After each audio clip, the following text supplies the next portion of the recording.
প্রিয় BA, BSc এবং বিকমের ছাত্রছাত্রীরা, আজকে তোমাদের ইভিনিংয়ের ইএনভিএসের প্রশ্নপত্র দেখলাম। তো তোমাদের সেখান থেকে দেখলাম যে সাজেশন ওয়াইজ তোমাদের 2 নম্বরের আমি প্রিভিয়াস যখন ভিডিও বানাচ্ছিলাম তখনও তোমাদের বলেছিলাম, বা অনেকে যারা নোটস কিনেছো তারা নোটস 1-2 দিন আগে খুবই রিকোয়েস্ট করছিলে, স্যার নোটস কিনবো, দিন কিছু প্রশ্ন বেছে দিন। তাদের একটাই কথা আমি বলেছিলাম যে এখন তোমরা নিও না, কারণ ইএনভিএস সাবজেক্টটি এমনই একটি সাবজেক্ট যেখানে তুমি লাস্টে ওই 6-7টা প্রশ্ন যদি পড়ে যাও সেভাবে কোশ্চেন কমন আসে না। কারণ বিগত ধরুন তোমরা যদি ক্যালকাটা ইউনিভার্সিটির আগে তো বড় প্রশ্ন ছিল না, এমসিকিউ বেসে পরীক্ষা হতো। তো বিগত বছরগুলোতে যদি তুমি দেখবে কোশ্চেন কিন্তু ইয়ার ভিত্তিক কমন আসতো না। কোশ্চেন অনেক ডিপলি নলেজ না থাকলে অ্যান্সার করা যায় না। যদিও এমসিকিউ তাও পার পাওয়া যেত, বড় প্রশ্নের ক্ষেত্রে কিন্তু ব্যাপারটা সম্পূর্ণ আলাদা।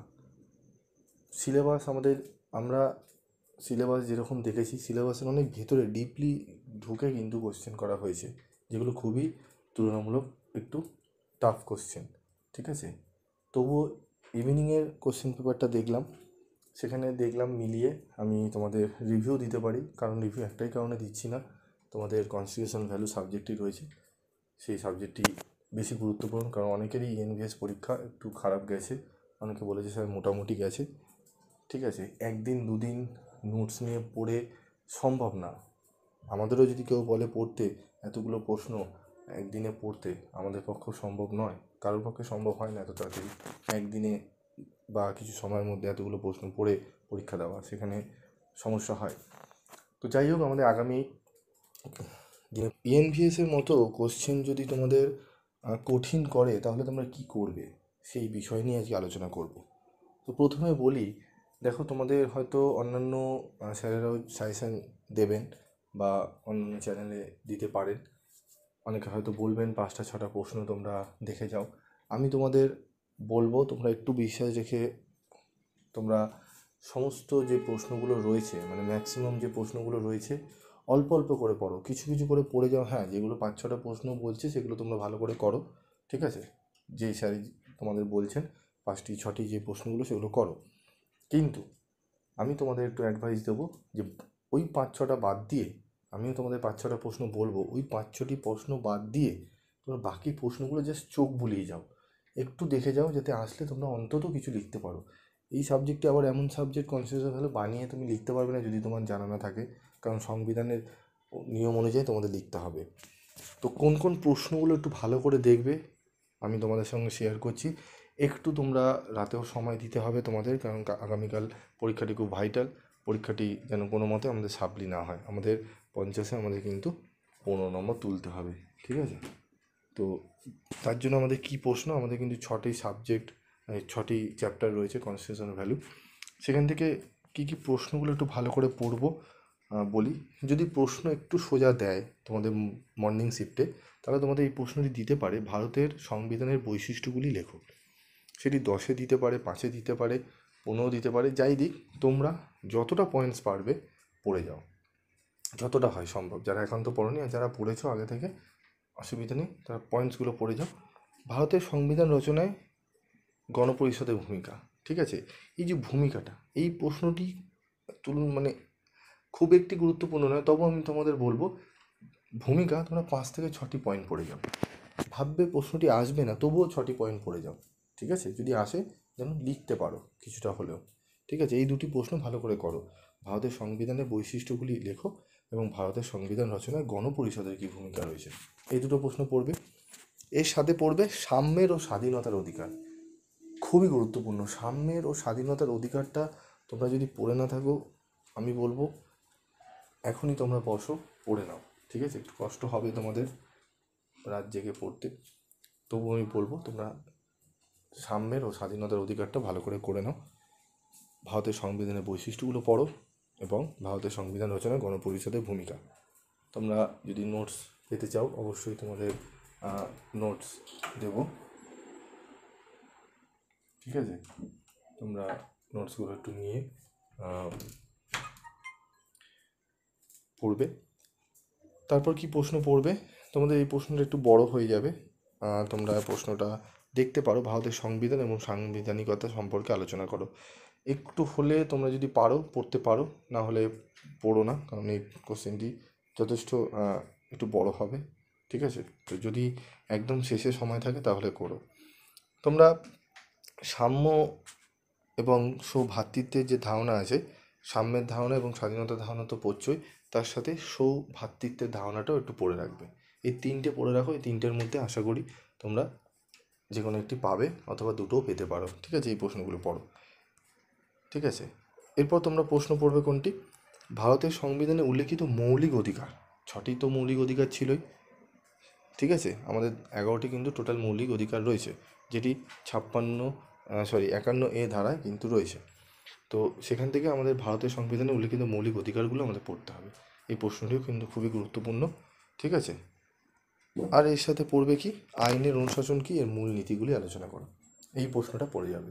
তো টোটাল কিন্তু আমি 4টে প্রশ্ন বললাম তোমাদের। ঠিক আছে, প্রশ্নগুলো পড়বে। এবং তোমরা পড়বে হচ্ছে আরেকটি, ভারতের সংবিধানে উল্লেখিত ধর্মনিরপেক্ষতা, গণতন্ত্র ও প্রজাতন্ত্র সম্পর্কে লেখো। এই তিনটি সম্পর্কে একটু করে হলেও, যদি 4 লাইন 5 লাইনও যদি হয়, তাও তোমরা পড়ে যাও। যদি পরীক্ষায় একান্ত কোশ্চেন টাফ করে এই প্রশ্নগুলো দেয়, যাতে তোমরা লিখে আসতে পারো। কিছুটা লিখে আসলেও কিন্তু তোমরা নাম্বার পাবে, যেহেতু কলেজের প্রফেসর স্যার ম্যাডাম খাতা দেখবেন। তো কিছুটা হলেও তোমরা যদি লিখে আসতে পারো, সাদা খাতা জমা দিলে তো তোমরা নাম্বার পাবে না। তোমাদের লিখে আসতে হবে।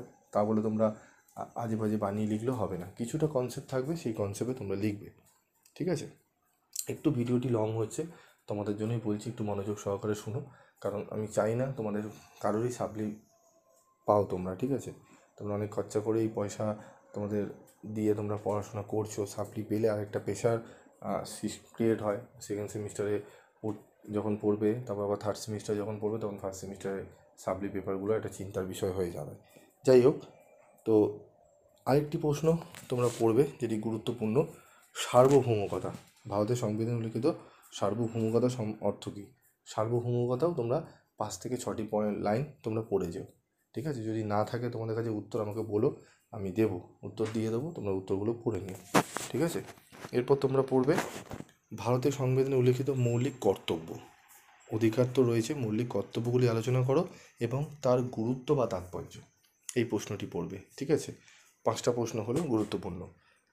আরেকটি যেটি আমি তোমাদের বলেছিলাম, এই প্রশ্নটা পড়লে ওইটা হয়ে যাবে, যেটি হচ্ছে ভারতের সংবিধানে 51A ধারায় উল্লেখিত মৌলিক কর্তব্যগুলি আলোচনা করো। ঠিক আছে, এগুলো তোমরা পড়তে পারো। ঠিক আছে, মৌলিক কর্তব্যগুলো কী কী সেটি তোমরা একটু ভালো করে দেখে নেবে। ঠিক আছে, সংবিধানের মৌলিক কর্তব্য এবং তার গুরুত্ব বা তাৎপর্য, এবং এই কর্তব্যগুলো তোমরা দুটো প্রশ্নের অ্যান্সার কিন্তু সেম, তোমরা পড়ে নেবে। ঠিক আছে, এবং লাস্ট বলবো তোমাদের মৌলিক কর্তব্যের আইনি মর্যাদা ও সীমাবদ্ধতাগুলি লেখো। এই প্রশ্ন, এই 6টি প্রশ্ন তোমরা ভালো করে করো। ঠিক আছে, যা সাজেশনে তোমাদের বললাম, এই প্রশ্নগুলো পড়ো। এর বাইরেও যদি কোনো জায়গা থেকে তোমরা প্রশ্ন পাও, তোমরা যদি পড়া থাকে, সেগুলোও দেখবে, সাথে এই প্রশ্নগুলো দেখবে। কোশ্চেন কিন্তু, যেহেতু 3টে শিফটিংয়ে পরীক্ষা হচ্ছে, তাই কোশ্চেন কিন্তু একটু তুলনামূলক টাফ তোমাদের হচ্ছে। ঠিক আছে, বিশেষ করে ইএনভিএসে কোশ্চেন টাফ হয়েছে। তোমাদের কনস্টিটিউশনাল ভ্যালুতে এতটা টাফ করবে না, তোমরা আশা করি কোশ্চেন কমন পাবে যদি পড়ে থাকো এই 6টি 7টি প্রশ্ন। এবার তোমরা যদি বলো স্যার 2টো প্রশ্ন বলে দিন, তাহলে বলবো আমি পারবো না, আমার দ্বারা সম্ভব না 2টো প্রশ্ন এমন বলে দেওয়া যাতে সেগুলিই আসে। ঠিক আছে, আর তোমাদেরও বলবো, এরকম অনেক চ্যালেঞ্জ যদি থাকে যে হ্যাঁ 2টো বলছে 3টে বলছে, তাহলে তোমাদের বলবো একটু ভাবনা চিন্তা করে যেও, কারণ 2টো পড়ে গেলে সেই 2টো যদি না আসে, তোমরা কিন্তু সাপ্লি পেয়ে যাবে। ঠিক আছে, তাই বলবো এই যে 6টি 7টি প্রশ্ন বললাম, একটু কষ্ট করে পড়ে নাও, যেগুলো খুবই গুরুত্বপূর্ণ, যেগুলি দেখবে মক টেস্টে দিয়েছি, মক টেস্টে রয়েছে, সেই প্রশ্নটা যদি পারো সেগুলো ভালো করে করে যাও।